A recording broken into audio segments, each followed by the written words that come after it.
right, ladies and gentlemen, happy to welcome you again to another Social and Media Matter Talks in collaboration with Contrails. We are working together for building AI solutions for trust and safety. One of our focuses is deepfakes. That is where we've been working with the fact checkers across 180 countries and now expanding to other platforms and partners in the United States. Today, I have a very special guest with me on this topic, Mr. Rick Lane. He and I met through a conference and got into a conversation. And his vast knowledge base is something which I think we all should share and learn from. So, Rick, welcome. Thank you for joining Social and Media Matter Talks. And would like to just dive right in that how did it all get started? How did you enter this amazing space and this knowledge base? Well, first of all, thank you for having me. I am a passionate believer in ensuring that we have a secure and safe online experience for us and especially for our kids. My background is that I've been involved in every tech policy related piece of legislation for the past 37 years. I came out of college, worked up on Capitol Hill. I worked as an appropriations staffer on this thing called the Information Superhighway back in the day, which became the internet when it was funded under the National Science Foundation. And then when it moved to the Department of Commerce, I worked on legislation after that for a law firm. I worked on the Digital Millennium Copyright Act, which is the foundation of copyright law.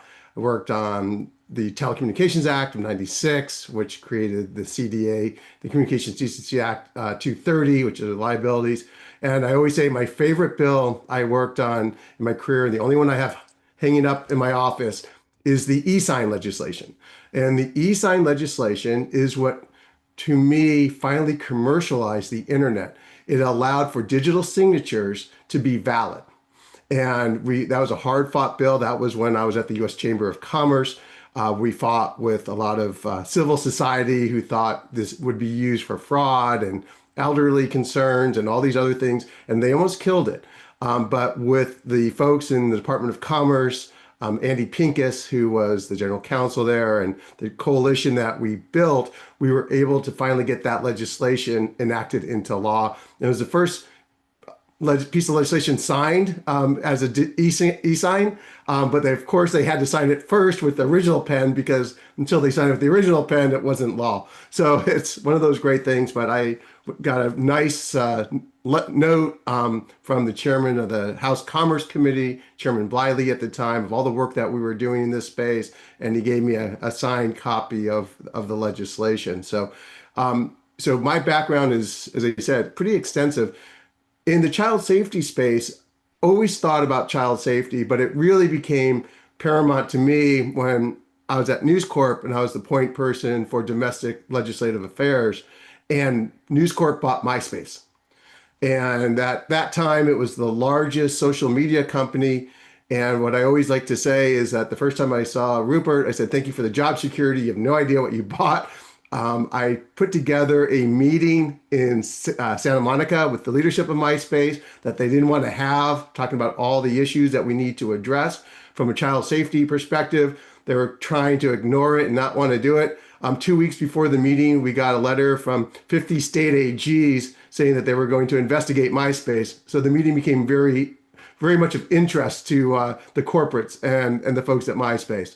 But from there, I put together a great team on child safety.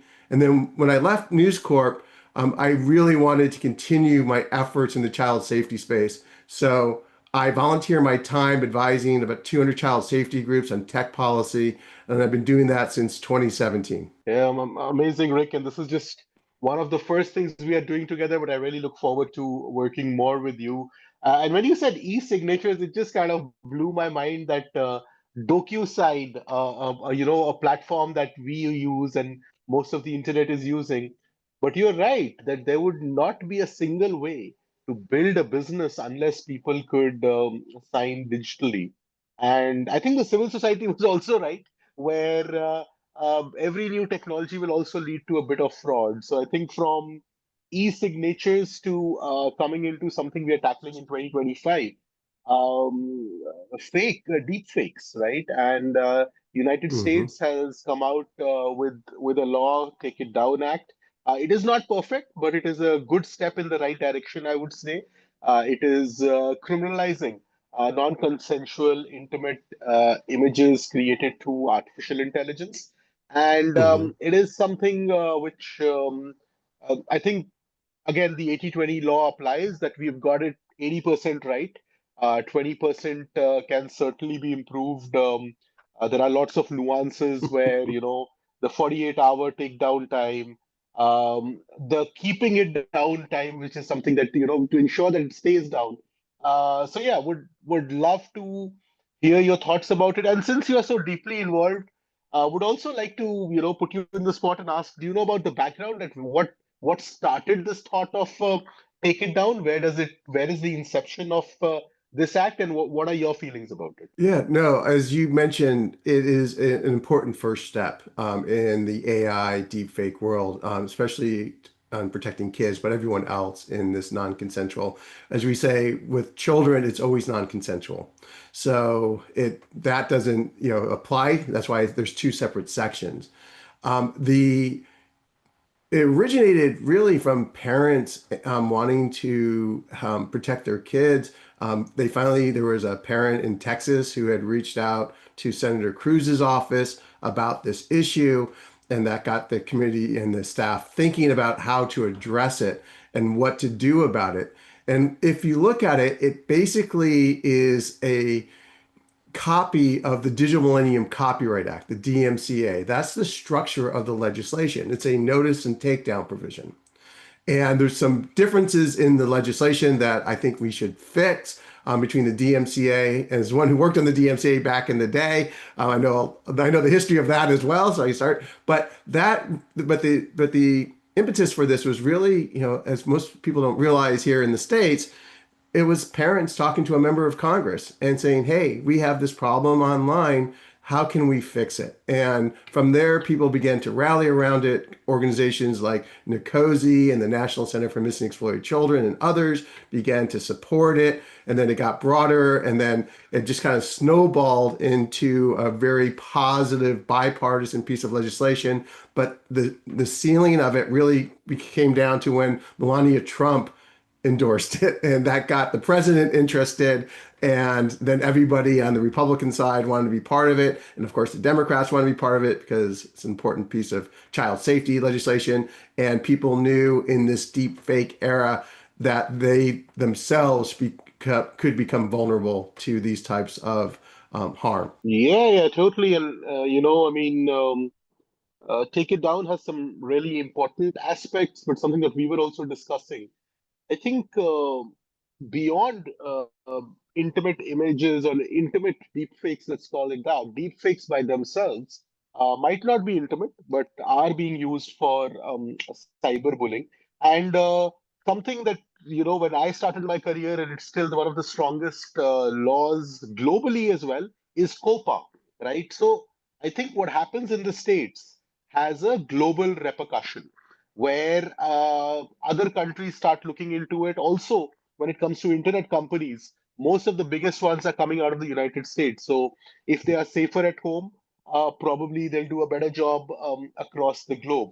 So two two-part question. Number one, what do you see as a global repercussion of this, or in the past, have you seen other countries adopting, or do you also get inspired by other countries? I mean, Australia is doing a lot on child safety. Mhm. And the second part, which I think is a complex part, is uh, do companies really need a very, very strict law to take an action? Like, I mean, that is something which take it down is one of the most obvious laws out there, honestly speaking. Why do you even need a law is a question like that, which comes in mind when you read Take It Down. So yeah, the global repercussions of this, the global inspiration, and a little bit about what how do the corporates think about So, to the first part of your question on the global, I'm in contact, as are others, with child safety advocates around the world. And I actually was able to build a really good infrastructure with that during my MySpace days because MySpace was going global. So I got to meet a lot of the child safety advocates in different parts, and they are, amazing and hardworking and been doing this for a long time. People like John Carr is an example, in the EU and the UK and Canada. Australia has been outstanding in this space, far more proactive in protecting children, in my view, as has the EU than the United States. So we're a little behind, and we're somewhat following their lead in this space. On the AI side, we are the first to have, I believe, AI legislation in this deepfake take it down regime.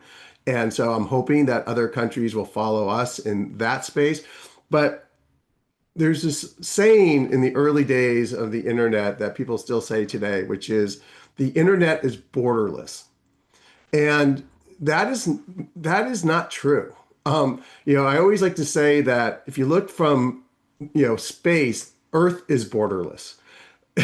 But there are borders, right? Once you come down to Earth, and sometimes the internet people need to come down to Earth. There are borders. There is sovereignty, and they try to use that as a negative that we're going to create a splinter net. And so, on one hand, they're right that we try to create a regimes that can, what I always say is seamless flow of information versus free flow. Because seamless to me is describing how you may have differences of culture in different countries and different rule of law in different countries. So you want to have as much seamless flow of information as possible, but it's not going to be a free flow. That is just, we can try to get there through agreements, but we want to try to create as much consistency as we can, because the less friction, the better it is online. And that's true with state as well. The federal preemption discussions, I'm happy to get into with the 10-year moratorium. We can talk about that at the end. But there is a need of coordination in this space. The problem is that the large corporations, what they use that as, saying, we will regulate ourselves. Like, we'll go to ICANN, the Internet Corporation for Assigned Names and Numbers, and it's on the forefront of my mind because I was just listening to they're having their meeting right now in Prague, and they talk about permissionless innovation, and the technical people need to have this set the rules worldwide. That's just not going to happen, and there's a reason why that shouldn't happen, because we want consumer protection. So the broad answer to your question is we need to coordinate around the world. We need to learn from each other of what works and what doesn't work, and try to create a system where we do have a seamless flow of information that ensures protection of individuals and especially children. Yeah, there are lots of valid points that bring me to actually my next question. See, we are somebody at Contrails who are developing deepfake detection, right? And it requires a certain amount of data. It requires a certain amount of permissions. There'll be lots of failures, and this is a startup doing it. Whenever a bigger company does it, the rules are pretty much same. The scale is very different. So, and then I'll just focus on deepfake technology, AI generated content, Mhm. so that the answer can also be pointed. When we are looking into deep fakes by themselves, they are not actually good or bad, like most technology. A lot of it is also good, right? Hollywood can use it, gaming companies, Mhm. a lot of educational material can be created, which wasn't possible earlier. Free speech, parody, comedy, all of that good stuff, which we want as humans, as people. Now balancing this, let's say again 80-20 or 90-10. 90% good, but 10% of this really horrible stuff. And where do we draw the line between not stepping into free speech, right? Not increasing harm. So the balance between innovation, free speech, and harm prevention, which is a very, very complex one. But when it comes to deep fakes and artificial intelligence, because you spoke about it, because countries have a very different approach, right? There is the aspect of let's not have any regulation and let's innovate because AI will save humanity. I think it's more of a marketing pitch rather than what we can deliver. But anyways, and then there are other countries which are saying no, you almost need a license to even build it. So that's the two global, and even in some of the states, like when I hear the conversations here in United States, people are at a very polar end of both of them.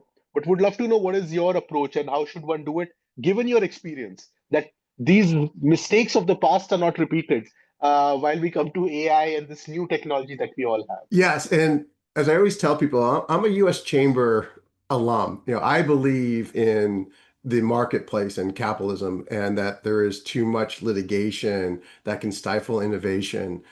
So I come at a core from that perspective. But just because there are problems in the litigation side doesn't mean you carve out an entire industry from any type of what we say duty of care to ensure that they're building their products in a way that don't create harm. And so the way I always look at these issues is you're right. There's always good and there's always bad in any type of technological advancement. But what we have learned from the growth of the internet and what we have seen how tech companies have operated in a CDA 230 world, where the liability for them is basically nil because of decisions by the courts. That wasn't the original intent, but we can have a longer conversation on the Communications Decency Act. But what it does do, and it says in the law that entities, state and local governments cannot pass laws that impact and contradict the protections of CDA 230, and only federal criminal law can apply. So you can't even do state criminal law. So you're losing 95% of law enforcement from being able to act on harms. And so that is, so what we learned from that is that, yes, the internet grew, the US dominated, all these wonderful things that people say are true. But we've also seen the massive negative impact on children, on the impact of society. We've seen the harms that the design decisions that they've made have created massive addiction to social media.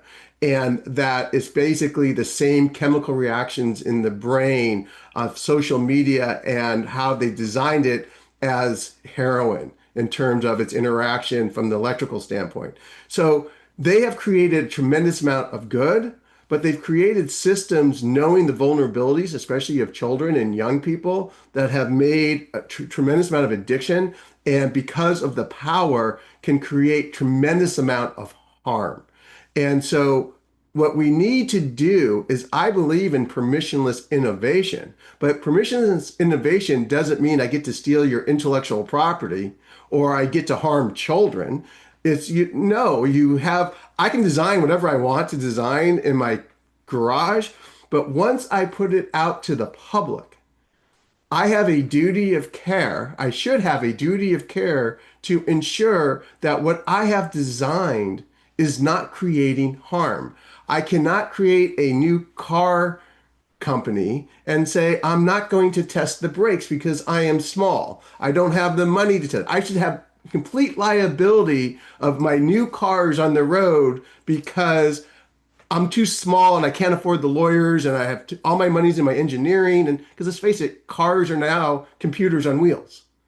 And so should that all be carved out because I'm small? The answer is no, because the harm to people outside. So you can design the car however you want, but before you put it into the marketplace, you better have the test tracks. And if your brakes fail and it's your fault and you knew that it could create harm, you should be held liable. So in that perspective, from that perspective, what we do in this new space is create the guardrails and say, here's what the policies are. This is what we want to protect against. You can build it however you want within those guardrails. But if you go outside those guardrails, you are going to be held accountable. And that's the system that needs to be in place. And that's what a lot of the states are doing, as well as other countries and what we need here in the United States. And that's what No Fakes does. Yeah, this I mean, I'm sorry, what the Take It Down Act does. no. Totally, and I think And No Fakes. because yeah, I would love to talk about. I will circle back on actually that one and also Defiance because you were the one who informed me about it. So I would like to talk about all three of them. But something that you said sparked a thought in my head, and this came from an elderly professor in India. He said, "See, every time an industry matures, then the basic standards are set. And even in the car industry, it did not always have good brakes, seat belts, speed limits, everything that we That's right. see on, these fancy self-driven cars I see in the United States and especially in San Francisco, it seems to be the hub of them. But they can only work because traffic rules are kind of black and white now. This is right and this is wrong. But 200 years ago, when we saw the cars were different, the rules were different, and people thought about it very differently. So I think we can also see these laws as maturity of the internet in a way, where we are trying to define things, trying to put standards, and and it will hamper with what is going on business, because if you can run in every direction and you can cause as much harm, you might be able to innovate as well. But innovation at the price of the mental health, physical health, criminal, liability of the society is probably a very expensive innovation and has to be guardrailed and done in some sort of a lab form, and can really see them something. So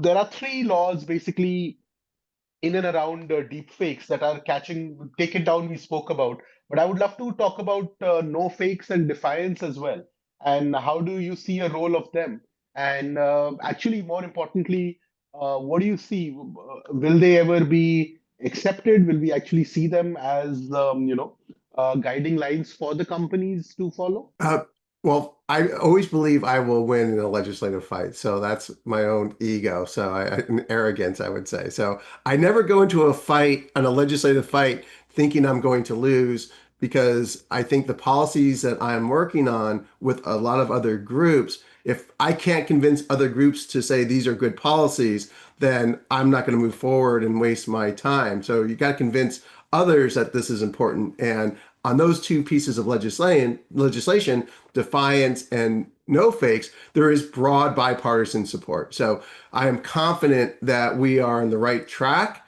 to get those two bills enacted, including, as well as an important piece of this, what I call the same track, is the Kids Online Safety Act. And we can talk about that as well.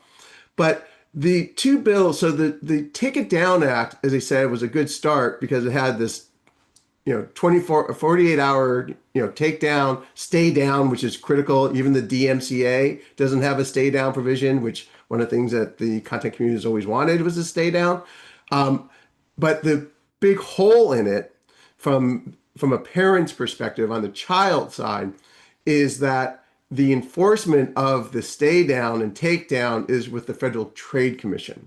So you have to go to the Federal Trade Commission, which is being cut. And I'm not arguing whether it should be or not, but the dollars are going to be less for enforcement across the board.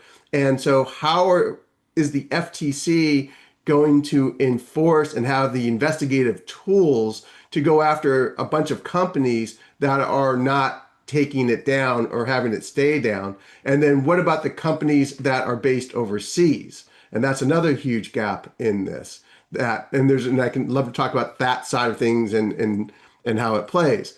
So fillers in that, one is the Defiance Act. The Defiance Act brings a civil litigation tool to individuals who are harmed. So instead of having to go to a federal agency, which, by the way, did an amazing roundtable discussion, panel discussions last week, and I would like to have you send out the link to the video on AI and the harm to kids. It was all day and it was outstanding. So I'm not questioning the commitment of the Federal Trade Commission on protecting kids. I mean, they're off to a great start, but they're going to be overwhelmed. So the Defiance Act creates a civil litigation for non-consensual images that are put up onto the internet in a sexual nature. So it's all about, from sextortion to different types of harm that comes from that type of uploads. But it also holds entities accountable. So now you add that with Take It Down, you have a nice little combination, 1-2 punch in the non-consensual sexual side of protecting your own image online, especially the harm that can come. The No Fakes Act is another critical piece of this, because no fakes was sort of the Taylor Swift moment, right? Using a musician's name, image, and likeness and voice in a way that they don't have permission to do so. Someone doesn't have permission.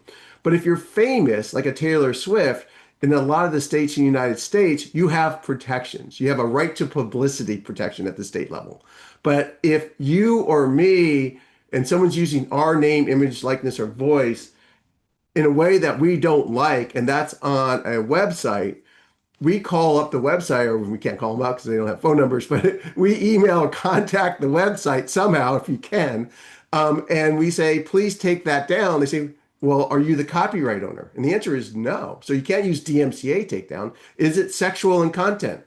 And no. So right then I have no ability to have that taken down and no course of action to hold the websites and make them do so.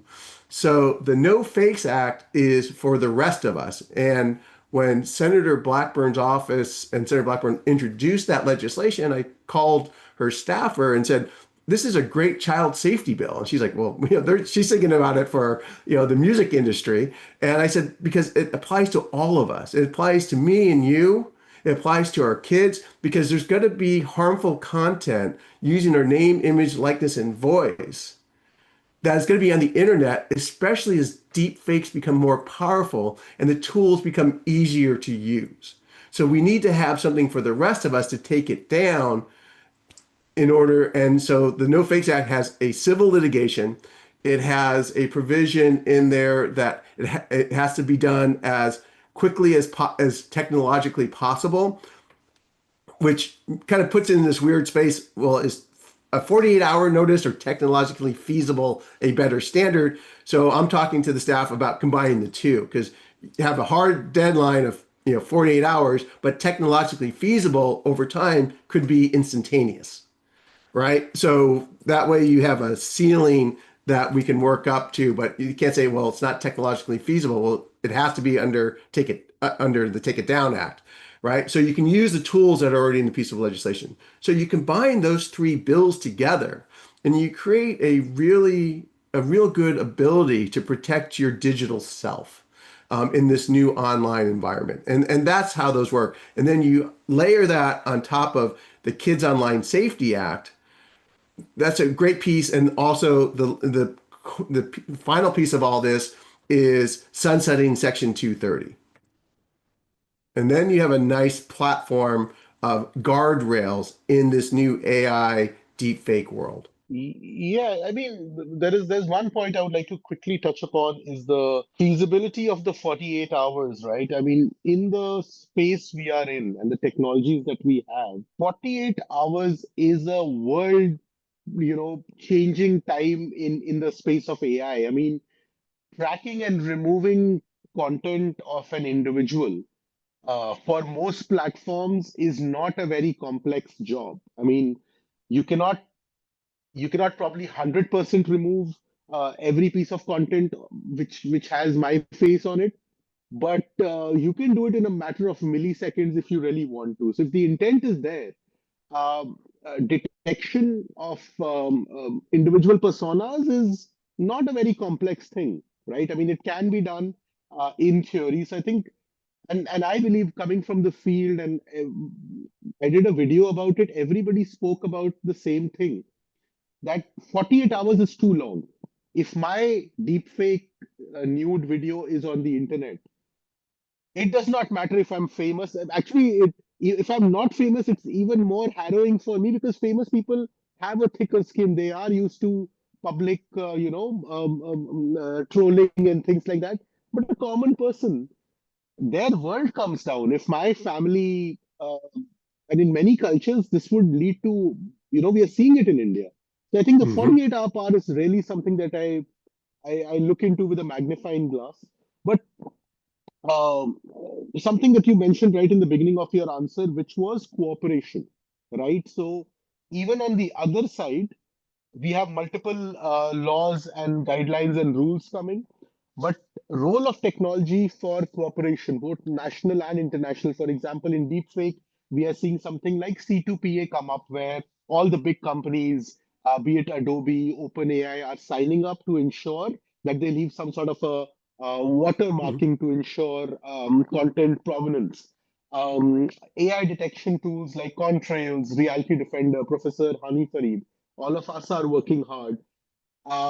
Somewhere where I see a bit of lacking is in standards. because what comes up as a standard in Australia is not appreciated across the globe.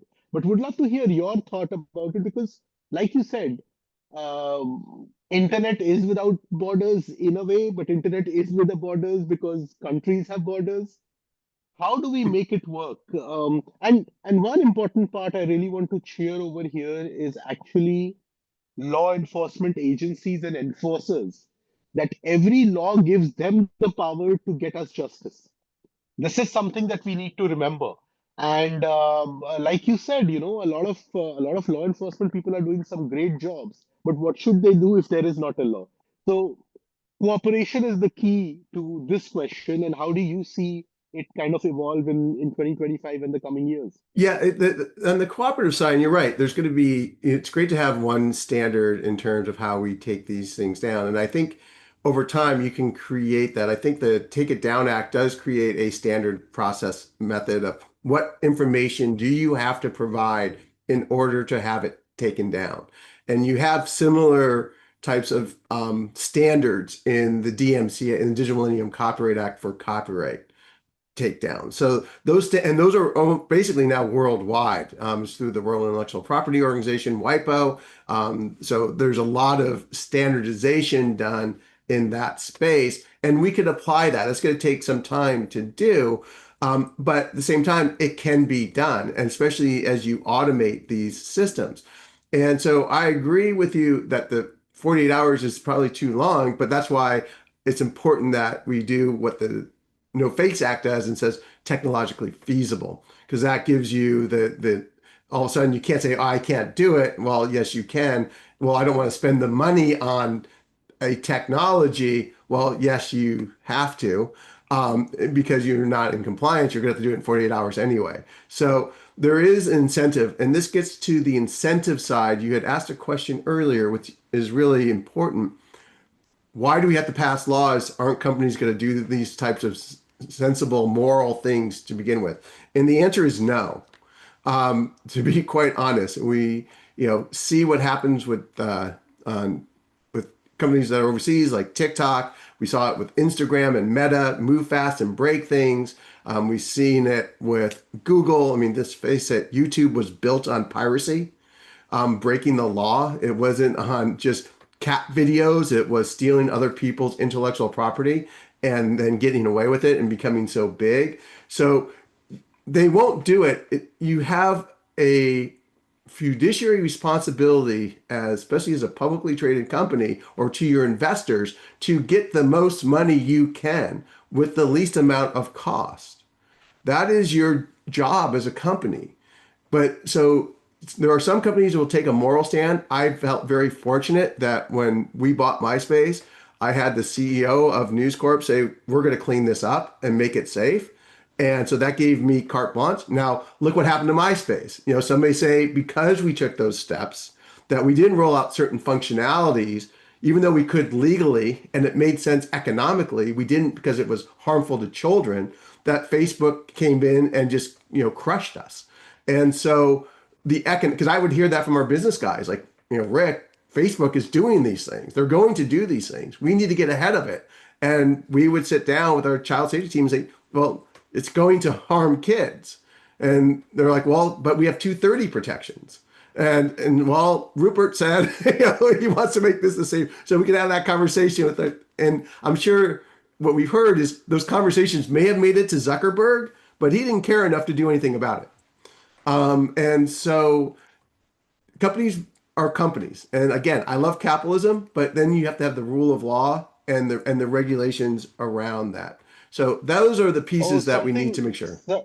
yeah, sorry, I just jump in here because No, absolutely. something you said had sparked something. So this is a big thanks to Malik Sharma, a friend of mine who I just woke up to get this answer.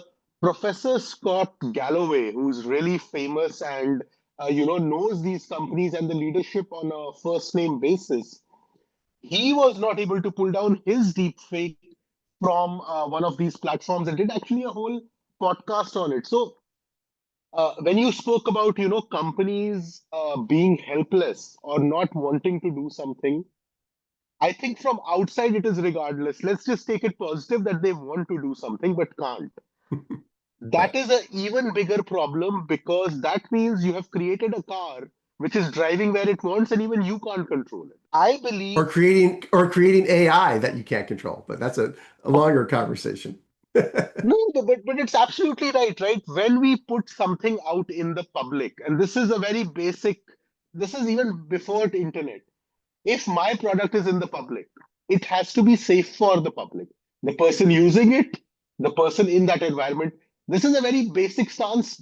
And I think somehow when it comes to internet and digital world, we think it is different, but it isn't, right? I mean, It's it not. is the most obvious thing there. Like if Rick is in public or if Ami is in public, it is our job to make sure others and we are safe. So if I put out even I create a cup, if the cup breaks and harms people, who is responsible? You can't say, oh, the elements of the cup are responsible and this and that. It is the company whose logo is there because you are the one making profit on it, right? I mean, these are not poor companies. Not just these. If you are Well, a startup, I'm a startup in the AI world, and I must say, compared to any other startup in the world, we are better funded in the same stage, right? So, money is not the problem, technological right. innovation is not the problem.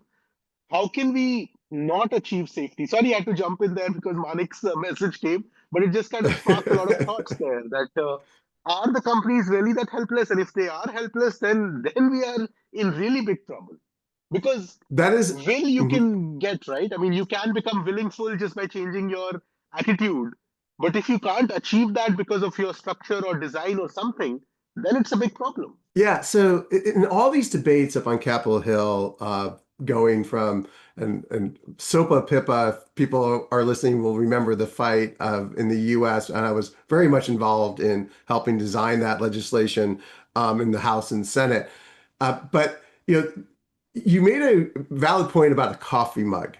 If I make a coffee mug and it's made with lead, and the lead is creating harm to a child because they're drinking it or a person, I can be held liable, even if I'm making those cups individually in my backyard on my, clay, thing, that makes, cups, right? You have to ensure that the pieces that you're using, the chemicals, are not harmful to individuals when using it as a coffee mug. And somehow what the internet folks have done very successfully over the years, which is finally breaking down, is this. They would say to, and you'd watch congressional hearings, and they would basically make fun of the questions that the members were asking. It started, the most famous one was Senator Ted Stevens and a series of tubes. And he was using it as an analogy, but because he was older, all of a sudden it became a joke. They didn't have memes back then, but it became a joke on talk shows and everything else. And every time a member would speak about technology, they would take out pieces of the questions and say, look, he's asking the question. He doesn't even know how the internet works. But if you know anything about a congressional hearing, it's just like being in a court of law. The lawyer who's asking the question knows the answer of the witness, but what he wants is the witness to answer the question. So you ask a question, does this happen with the technology? Explain to me how this works in your company. And the people on the internet are like, God, he doesn't even know how. But he wants the CEO to answer that question because then they're on the record and under oath of how it works. And then you follow the follow-up questions and then the legislation. But the internet and the power of the YouTubes of the world and Facebook and others and Reddit, they try to bully legislators into not asking questions because they were afraid of being made fun of at a massive scale. And I always said this is their theme was this: if these politicians and congressional staffers were only as smart as us, they'd realize how stupid they really are. Right? That was the Silicon Valley mindset. You are not smart enough to regulate us. We need to have the technical people run the internet. Fadi Shahad, who was the head of ICANN, Internet Corporation for Assigned Name Numbers, did a whole opinion piece on how the geeks should be running the internet. And it's the geeks that have caused the problems because they don't think of the other harms. They just think of the zeros and ones and the technological solutions that are creating new innovation. So it does take people who are outside, who are policymakers, to say, this is the world we want to live in. And when I'm up on the Hill and someone says, and or I heard it in a Supreme Court argument by one of the Supreme Court justices, we're not technical people, we're not coders. And I said, so I'm thinking to myself, so if Congress wants to pass laws on healthcare, how many of them are doctors or nurses? They don't know how surgery works. I don't want them operating on me, but they're passing policies to protect the health of Americans on healthcare or financial laws. We need more, controls over our financial institutions. How many of the people up on the Hill are bankers or financial experts? They're not. They're policymakers, and they're creating the rules. And that's what we need and how we need to look at rules on AI and any other piece of the technological standards. And technological standards are different than technology policy. I just had a really cool aha moment, so I would like you to circle back on that one. That because it's true. I was that meme thinker. I haven't created a meme because but something you said is really cool. And just please repeat that and maybe explain it a little better. That the congressman has come prepared, but he has asked one of the tech CEOs this question just to get them on record answering it. But the congressman already knows the answer. It's almost like you said about a lawyer, that they want this person to say this thing on record, right? That is the whole. And now when you put it in context so simply, it makes sense. So I would like you to go one step back on the preparation on the Congress person before they come to this hearing. And you're right, they are Yeah, not technologists or pharmaceuticals or bankers, but they probably have those experts in their committees or research teams, that's is what I right. presume, right? And so yeah, just tell me a little bit about it That's because you've done so many of these. Yeah, so that's exactly correct. The congressional staff that is backing the members have done thorough research on a lot of the policy, especially when your boss is going to a CEO hearing. Like the amount of preparation the staff does before the member sits down is intense. And they've brought in experts. And that's why I tell young people the best graduate program you can ever have is working up on Capitol Hill when you graduate college, because you're exposed to the best and the brightest on so many topics every single day. And you have to make real decisions because you have to advise your boss, not that they always listen, but you have to advise your boss how they should vote on a piece of legislation. And you have to have the facts in order to convince them why that vote is important. Or you're the staffer, you're writing the questions that your boss is going to ask in front of, a big hearing, millions of people. So you don't want to embarrass your boss. So you make sure you as a staffer know what the answers are. So when they ask those questions and see if they match up to what the CEO is saying. And if they don't, then you have what are called questions for the record, QFRs. And then you can say, well, this is what you said. This is a fact. Provide us the details and information of why you made this comment when we have facts and information that contradicts that answer. And so it's a to and from. And so the congressional staff tend to be very young. It's not, old people like me.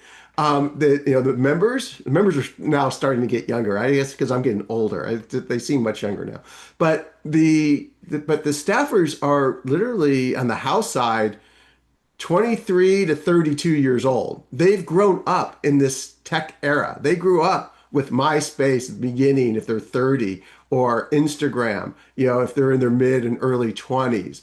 And same with on the Senate side. So they're not only asking questions based on the lobbyists that have come in, and both sides have really good lobbyists. The tech lobbyists are outstanding. A lot of them are my friends, you can imagine. And same with the child safety groups. But they're also basing it on their own personal experience. What was it like for them growing up? And now they're starting to have kids. Do they want that same type of structure and lack of rule of law in this space when they're about to have kids or they already have kids?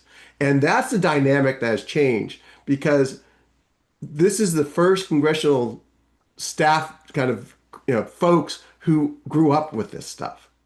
And it creates a whole new dynamic. And I think that's part of the reason why you see this major shift of members of Congress where you couldn't get anything passed, think SOPA PIPA, to today when it's passing, 90 to 2 in the Senate.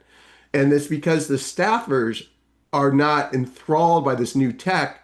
They have grown up with the harm. Got it, got it. So, I mean, for everybody viewing, it is important to say that when we talk about tech platforms, many of the people in the team are the TikTokers, Instagrammers, YouTube influencers. So it is not that it's a very old senator who does not even know how to use a smartphone, because that is the problem of this disinformation, misinformation era as well, which deepfakes fuel, that you tend to feel that, oh, this old guy does not know it. But the truth is, this old guy or gal knows how people think. So the congressional hearing is kind of an orchestration of how to raise maximum awareness amongst people. So the no, this is truly an aha moment for me. I was like, yeah, okay, now it suddenly makes sense. Why were they asking such basic questions which kind of everybody knew? Wonderful, wonderful. Rick, I'm aware about the time, so I give the last few minutes to you. How do we see the future? See, I mean, what has happened in this new era of the US government, and globally, that's the feeling, for somebody coming from outside, what I think is a lot of new things are happening. I mean, I think this is the first uh, presidential era where big data is not going to play much of a role, because these steps have not been taken in the past, and there are people love it, people hate it. How are you seeing 2025, the remaining half of the year, especially when it comes to legislation in this space, AI, deepfakes? What is your prediction? What is going to happen in the states, as per your experience? So obviously the states move far more quickly than the federal government does on this. And that's what's creating angst amongst the AI community, those who are the investors. And remember, this is about the investors' concern. When they say we're going to stifle innovation, what they're concerned about is that no one's going to invest because it's too hard, and they may be sued. And as in the US, investors can be sued for the harm of the product that they invested in. So this is about protecting their own butts in this framework, because they would love just to pour $1 billion into a company and not have to worry about liability. Every investor, I'm an investor. That's what my company does. I invest in technology companies and other companies. I would love to be able to have carte blanche and not worry about being sued as an investor into these companies. But I'm only going to invest in companies that are taking the right steps to ensure that they're not causing harm, that they're doing the duty of care to ensure that as they're developing these products, they have thought about the harms and have worked to mitigate the harms. And that is the key piece to all of this, is trying to mitigate the harms. I don't want to see a bunch of lawsuits. I want people to not have to be sued because they mitigated the harms before the harms are created. And right now, the incentive is to go ahead and just move fast and break things again. And we saw what a failure that was, and especially around children. So at the state level, the states are implementing legislation. There is this effort at the federal level that started with the House Budget Reconciliation Bill, the big, beautiful bill that we've heard so much about, to have a 10-year AI moratorium on state and local regulations and laws, which will probably be struck out. It's a horrible idea. But just today, I read that Senator Cruz wants to add a provision in the reconciliation bill that would ban any BEAD funding. So this is the broadband funding that has come about, that he wants to be able to stop that type of funding if there is any state AI legislation. Horrible idea, bad idea, but that's what we have to contend with in the next few weeks. Superb. So those were all my questions, and then we can keep on diving deeper, and I will definitely catch you in person when I am in DC later this month. But any last thoughts to close this up? Or I think the most important one is, No. because our uh, is how can viewers reach out to you, or what is the easiest way to catch hold of you and maybe collaborate with you? Yeah, so I don't have a website for Iggy Ventures. I always say it's sort of like the A-team. People who know me know how to reach out and get a hold of me. But I really put all my views on LinkedIn. I find that that is the platform for me to convey with folks. I don't do it on Facebook. I banned any type of policy or political discussions on with my friends, and I said, this is for family and friends. And if you have policy or political posts on my Facebook, I will ban you. And the first two people I banned was my mom and my brother. So I was very strict. I stuck to it. So, Well, you but you are a brave man. Banning your mom. Oh my God, that is big. all she had to do was not make political comments. I don't want views. I want to see pictures of the grandkids and the dogs and happy stuff. I don't go on Facebook to engage in a debate with my mom about what the political situation in the U.S. is. And plus, I just don't want to make her look bad. No, just kidding. but but no, but on LinkedIn is where I always make it about policy. I don't make it personal because I have friends on both sides of these issues. The people on the other side are not bad people. They have a perspective, and if you think about influencers on TikTok or these others who are kind of like, we need to, because I was behind the divestiture legislation that passed Congress overwhelmingly. I helped organize all that. I'm happy to have a conversation with you on why TikTok's a national security threat to the U.S. India was ahead of us on that one. They banned it quickly. As I said to you the other day, the only two countries that have banned TikTok are China and India. So why not the U.S.? But ours is a divestiture bill, so it doesn't ban it. It just says, we need control outside of the CCP hands. So my point is that in all of this, we do have to have these policy discussions. These are policy discussions, and you can both be right on a policy question. That's the thing that most people don't realize. I have a different policy perspective than someone else. Doesn't mean I'm right and they're wrong. It just is, what are the balances? Is it more important to have COSA, the duty of care that protects kids online and says you have to ensure that your systems are safe? Or is it more important to allow companies to build and as they see fit, permissionless innovation with no repercussions? That's the policy debate. I have a view on protecting kids and that the structure needs to be there to have enforcement mechanisms. Others think that will hinder innovation.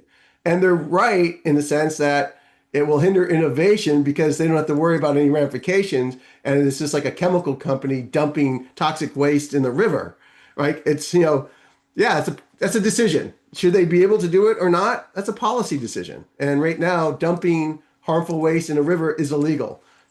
Creating a system that harms children should have ramifications. And that's the policy discussion that's out there. Yeah, I totally agree, and that's another very, very important quote that on policy, both of us could be right.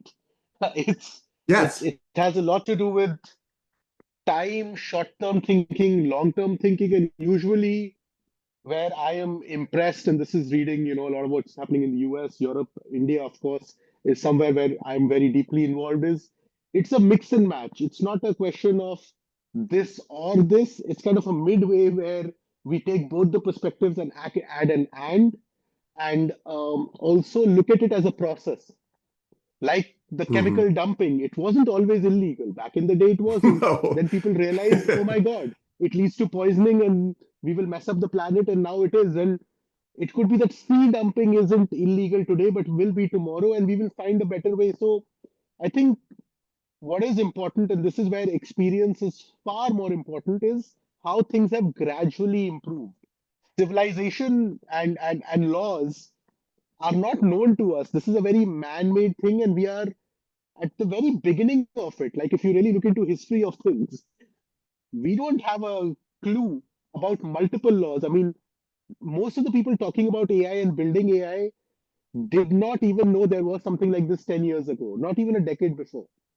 So the Right. biggest experts of AI builders are just a decade old, which is nothing when you think about technology, right? So no, this has been Yeah, an but absolute pleasure, and yeah. yeah, No, and obviously we've always had laws. I mean, the Ten Commandments, other religions have laws that are out there that allow the foundation. The US Constitution is based on, the rights given to humans from God. That's the whole foundation of the Constitution. And so there are laws that we build based on what we understand. And in this case of AI, the biggest problem of AI is just sort of like what happened when nuclear energy came and we developed and we're able to split the atom. The atom being split creates a lot of positive, right? Energy, all this other stuff. It creates a lot of harm. We took a very aggressive approach because of the broad ramifications of nuclear energy and weapons and the weaponizing of that, and said, no, we are going to create mechanisms to ensure the best of our ability that that cannot happen. AI is one of those things is it the next nuclear weapon or is it the next nuclear energy that helps prevent, pollution, right? Those, and we have to come to grips with understanding that AI and its power is far different than its current social media of its ability to manipulate, control, and create harm to systems. It's the conduct of the technology and its ability to create its own harmful conduct that we need to regulate. And that's always, and it gets to your First Amendment question. This isn't about regulating free speech. This is about regulating the conduct of companies that are creating potential weapons of mass destruction. Yeah, I mean, in the information age, that is something to really look into, and we've had some examples of how it impacted elections, but I think that's a completely different podcast by itself. But but Yeah. but still, to bring things back to optimism and positivity, this effort is because of the love for technology. This is absolutely not against any single company. And I mean, That's right. at Social and Media Matters, and me personally, I believe in conversation and improvement. And like you said, something in the middle, that we have to build awareness on all the sides, if there are two sides, three sides, because at the end of it, the day, regardless of what happens, you and I use the same internet, right? So we are in the same boat, and we have to approach it in a manner of collaboration and cooperation. Rick, this has been informative, lots of aha moments, and I think a podcast too will follow once I've edited this one down. And like I said, from Contrails as well as Social Media Matters, we will be collaborating in person. For all the viewers, I will put Rick's LinkedIn, because that is where he likes to have the professional discussions. I would call them like that.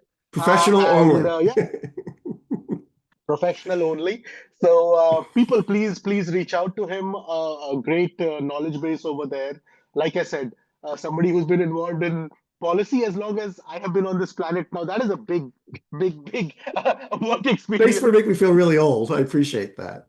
I know. I love the wisdom part of it, because I think that is what AI is lacking. We have a lot of youth energy, which is very important to push us forward, but we have lesser people who are knowledgeable about technological policy to kind of give us direction.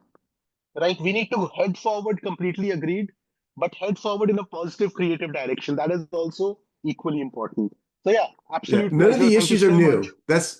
new. None of the issues are new. Everyone thinks it's new. These are, I love being a lobbyist because I just use the same talking points because the policy is the policy, right? The technology, how a car was built, the Model T Ford is no different than a Tesla, right? The technology is different, but the ramifications and the need for designs and protections and speed limits, that's all the same. And so just think of it from that perspective. And what it does, it takes humans from A to B. That is what Ford did back in the day. That is what carriages did even before that. In fact, the inception of the wheel was to get us from A to B faster. Very simple. That's right. So the outcome of an Uber or a Waymo or whatever it is that will come in the future will take me from destination A to destination B. That's And that right. is what our forefathers also did. So the final of it is pretty much very basic and known to us for ages. Yes. All right. Ending it on that note. Thank you so much for your time. And I'll Thank circle you. back. Yeah. Bye bye. Bye bye. Have a good Bye one. bye.